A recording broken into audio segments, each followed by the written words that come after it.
don't start with why. It's confusing. Now, Simon Sinek is an amazing orator. In his TED Talk, where he outlines why we should start with why, and he's got the concentric circles, is brilliant. It's novel. It's a unique take on what we believe to be successful approaches to building a brand. But I feel like a lot of us end up getting caught up in, we need to start with why. We need to start with why. We need to start with why.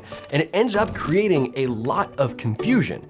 You land on a web page and all you see is this company's why, but you have no idea what they do.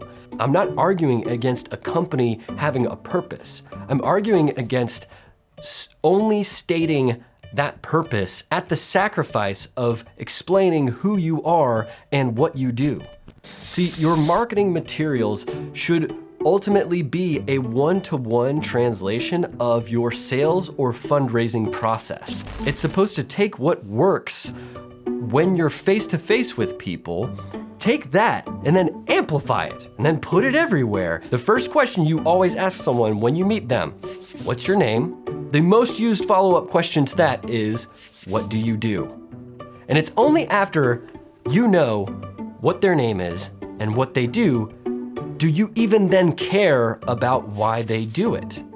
If you're at a dinner party and you go up and you meet someone and you introduce yourself, hey, I'm Bryce, what's your name? And that guy just looks at you and goes, I help create positive change within the community by inspiring people to be their best. You're like, what? Dude, I asked you for your name. What are you talking about?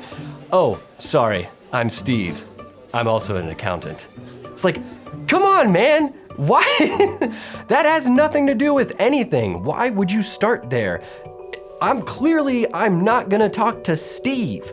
I'm gonna go talk to Dylan because that guy puts roofs on houses and it sounds like I'm gonna have a lot more fun hanging out with him than this weirdo over here. That same thing is happening when we're leading with that initial, this is our purpose, this is why we do what we do.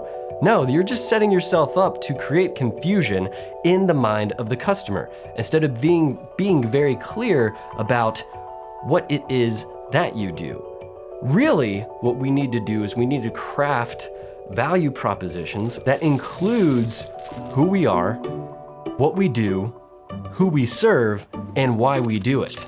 If you can pull all of that into a single sentence, then you have an extremely powerful positioning statement for your brand because it's extremely clear. I know who this company is. I know what they're offering.